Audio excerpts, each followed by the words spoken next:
How's it going, everybody? Mike here. I'm going to spend a few minutes today talking about tags. How do I generate tags? I'm going to go over three examples of some of the trends that are currently in play and the ones that are going to be coming up. I've been getting questions from people that are in, let's say, tier 10 of merch by Amazon, people that are just starting or opening their stores on Etsy or Redbubble, and they're saying, you know what, like this might be fairly common knowledge for people that have been doing this for a while, but for a lot of new people, it's still kind of like a tricky game of which keywords, which tags do you include, in your titles, descriptions, and then the actual tags in places like, for example, Redbubble or Etsy. So again, this is going to be a fairly simple video. It's going to be straight to the point, but I think it's going to be a lot of useful information. I'm going to use the Merch Titans automation tag generator tool for Redbubble specifically, and then I'm going to do a few quick examples through the Etsy tag generator, because you'll see the differences. And every one of these websites uses a different method of how they use tags, and for example, how they show and advertise products to your customers. There's so much that you can read about this and learn about this, and years later you still won't probably understand it because a lot of them are so complex. The click-through rate is huge. So basically, the only thing you want to keep in mind when you're generating your titles, key points, and tags is that you want the information to be as accurate as possible. So if somebody's looking for, let's say, the next category is going to be Easter, we're going to talk about. So let's say somebody's looking for an Easter Bunny t-shirt. What you want to do is you want to show the products that include Easter bunnies on a t-shirt to your customers. Because, for example, if you put in to your title and your description those keywords, but the product is not what the customers are looking for, the product will be shown to them, but they won't click on it. And then, for example, going further, they won't buy the product. And then that will result in it showing up on, let's say, 10th page instead of on the first page. So what you want to do is you really want to give the customers what they're looking for, because then they will click on it, and the more times they click on it and buy it, that's where the algorithm will play in your favor and basically show it to more customers. Enough of the side chatter. Let's look at the Redbubble tag generator for Cinco de Mayo. So for example, you got about a month or two to get your products up, and you're wondering, what, I have a bunch of designs. What are the key terms? What are the tags that I use? And for example, for this category, we're going to go through some of them. And then, for example, here you'll see how many times they've actually occurred. And again, keep in mind, this is for Redbubble. So as I'm doing, I think I'm going to start doing these videos maybe more often, because this is probably one of the most common questions that I'm getting. So what I would encourage you guys is, if there are certain categories, certain search terms that you want me to run through this program, put them in the comments below, because that's how I'm going to gather this information, or email me, and I'm going to put a list together and then start doing these more regularly. So, okay, so for example, Cinco de Mayo, and again, this is Redbubble. So, Cinco de Mayo mentioned 37 times. Mexico, Mexican, and then, for example, so these are the top three. But then, for example, when you go into go down the list, Spanish, tattoo, for example, fiesta, Gothic. These are mentioned 10, 9, 8 times. Keep in mind that these are huge numbers, right? So even though, for example, if you see that there's a huge difference between, Gothic skull and Cinco de Mayo, you definitely want to include these terms if that's what your designs actually have in them, because you don't want to omit anything. You for sure want to include the most common tags, but you definitely want to be a little more specific and include some of the other ones. So for example, you can see here tattoo, candy, skull. Like these are, again, this is Redbubble, so these are the terms that are coming up. I did the same thing for Etsy, and I wanted to show you the difference, because the way that Etsy I guess looks at the product placement to their customers, there's a couple of things, and I probably won't hit all of them, but the title is one thing they look at, the tags that you use, and then more specifically, I don't know if this is 100% true, this is what I've read somewhere, but the words in the title should be in the same order as your tags. So, you know, that's definitely something to consider. And then the recency of the upload. So for example, if your click-through rate is higher, meaning that you're using the right tags, and then the product was listed more recently, that will make it in front of more customers. But look at the difference here, because of the difference of the platforms. So this is something to consider when you're actually uploading to different platforms. There is a difference, right? So when you put the search term Cinco de Mayo into a Redbubble tag generator, it gives you all these different very specific tags that are really related to the holiday.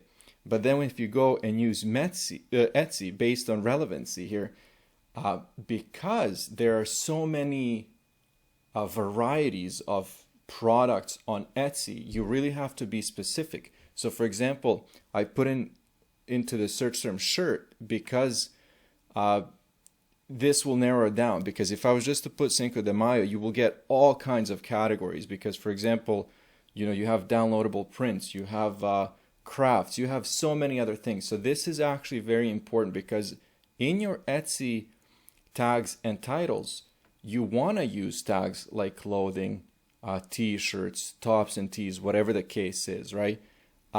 Adult clothes. So just look at it. You can pause this and look at these tags, but the difference is actually pretty huge. So that's one thing that I want you guys to think about when you're coming up with these tags. Let's do another one, and I was looking at current trends on different platforms like Amazon and Redbubble, and baseball is in. So let's look at this. So for example, again, Redbubble, very limited number of products, and then let's see. So now it's generating, and I'll do the same thing over here. And then we'll see the difference. So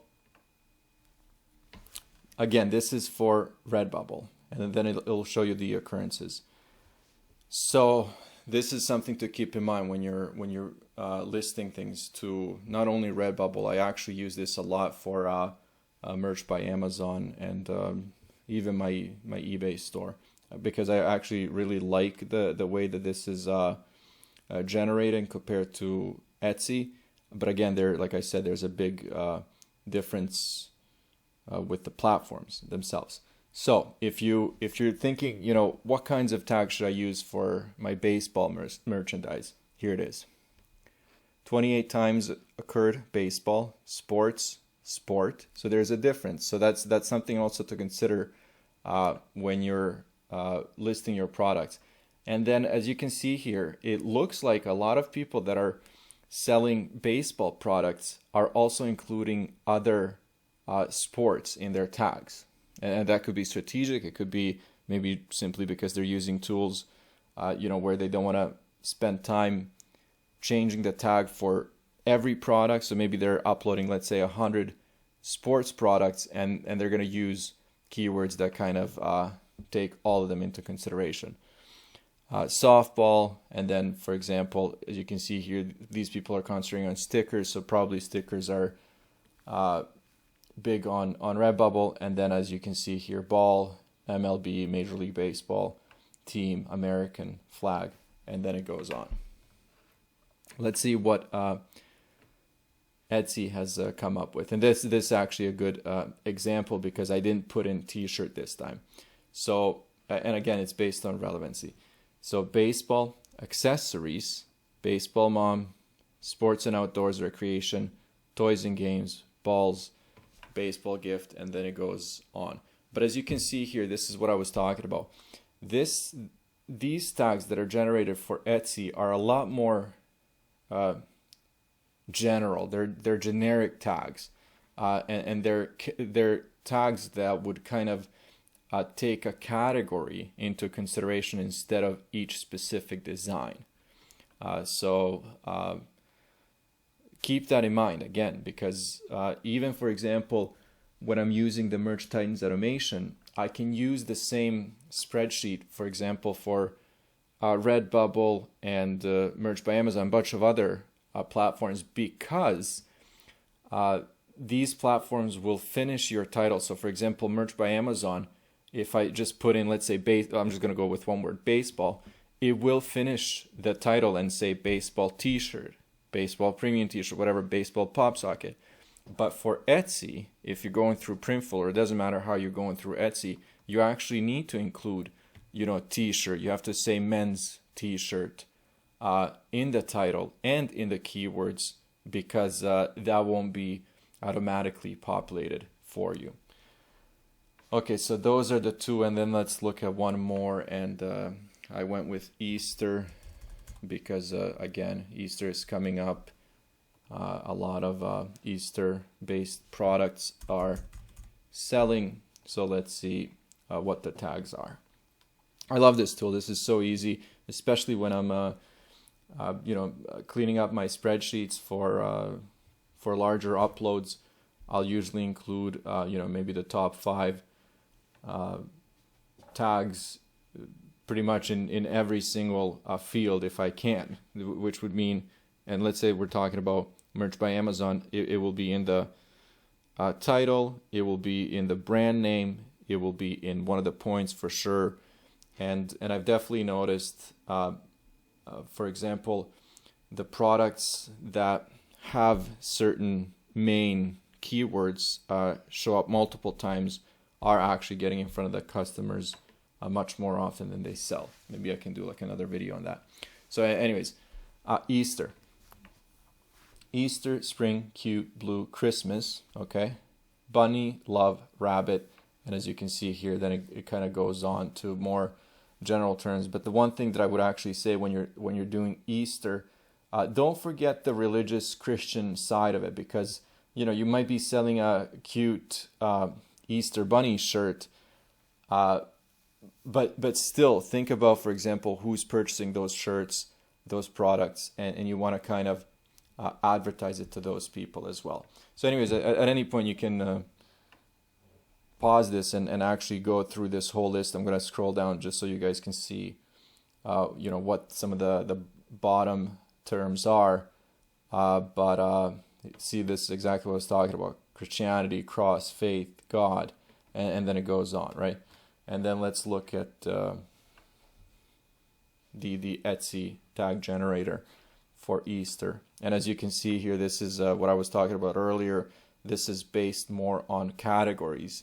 So Easter is still the main one, but then it goes, home and living, craft supplies, baskets.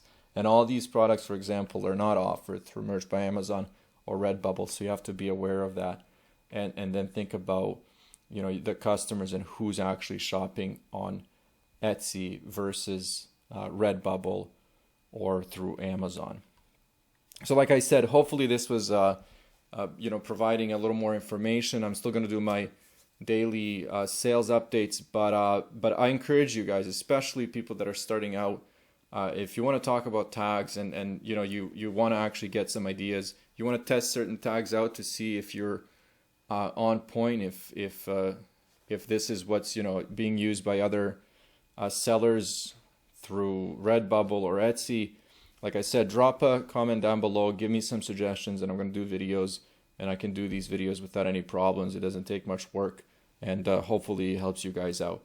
Anyways, I'm going to wrap it up here. As always, thanks for watching, and I'll see you guys soon.